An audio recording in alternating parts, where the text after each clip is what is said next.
apparatus here, and today I'm going to be answering a couple of specific questions that I've had in the comments. There seems to be a theme in the comments asking about outside sources for different courses, because a lot of people really just want to know exactly what it's going to be like. So I'm going to go over which classes I did and did not use outside sources for and what those sources were. I'm going to go over how I took notes and how that transformed over the course of me taking courses at WGU. And I'm going to go over how exactly I study this kind of material.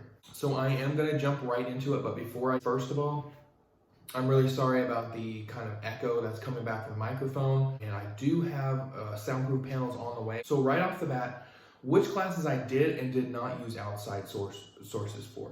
And I did kind of mention in a previous video that I didn't really use outside sources except for a few classes, and I'm going to stick by that. What I mean by that is only for the 3 CompTIA certifications, and I know there are 4. There's a Project Plus. I have not gotten there yet. That's my last class. Okay, that's my next class, and then I'll be done. All right, but for the A+, both certifications of the A+, the Network Plus, and the Security Plus, I did use outside sources for that, and I think that you just have to for those. A lot of people say you have to use outside sources for all of the certifications, but I do disagree with that. The only outside source I used for those were YouTube videos by Professor Messer, and that's it. Everything else that in all the other courses, I did not use any outside sources at all. I didn't use any other material. WGU's course was good enough for that. The second thing I want to talk about is how I took notes and how that transformed.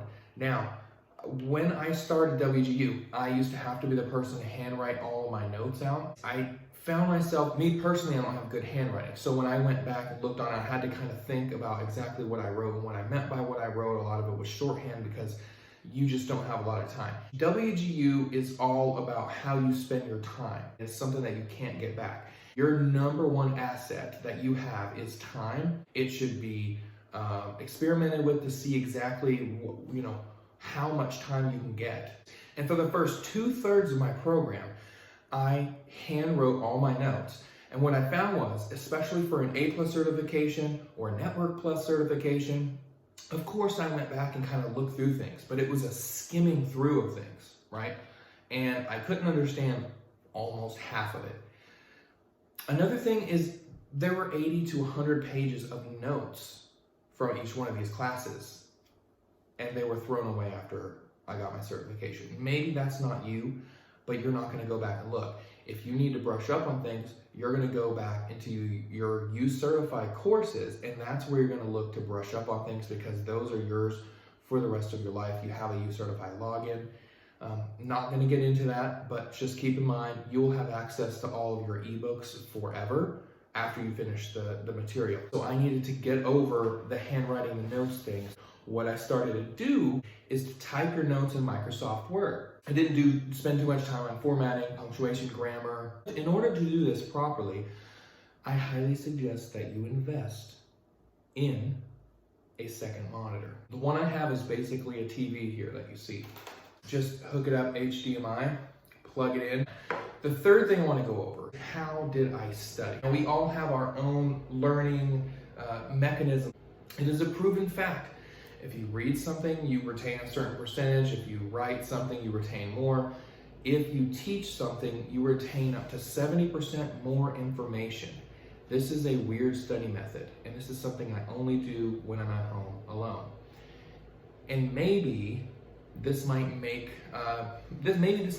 things easier for if I ever decide, or if you ever want cybersecurity concepts to be taught on my channel, then I think that's going to kind of make things easier for me. But here's what there's a whole range of literature and videos on this topic. I have a whiteboard that I showed you in one of my previous videos. Basically, act like you are lecturing to people. You paraphrase things to put it into notes, but you even more paraphrase things when you are beginning to teach them. So this is a very strange kind of method, but I promise you, what it forces you to do is take in the material, think about it, come up with your own scenarios.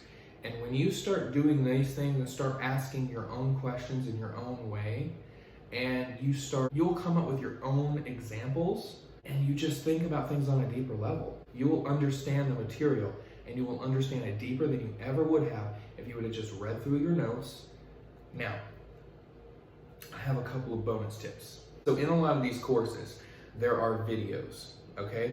But I'm going to warn you, in my personal opinion, about IT Pro TV.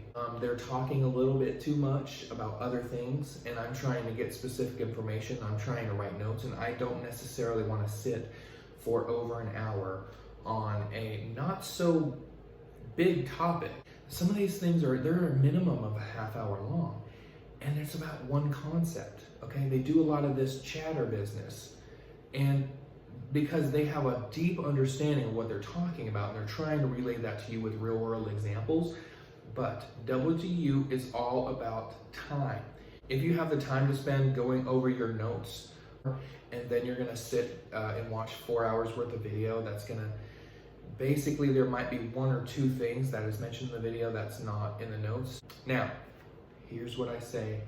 There are certain concepts that you do need to watch videos for. Subnetting, how VLANs work, Kerberos servers, Active Directory, how that works, to really understand what some of the 7 layers of networking is, to understand some of those on a fundamental level. There are some things that you need to, that you'll find that are hard to conceptualize, and that might be different from you. To you, you might not have an issue with subnetting and exactly why we do it. Don't watch IT Pro TV for those things. Go on YouTube and look these things up and watch them until you understand them. You just need it to click. You just need something to just click in your head.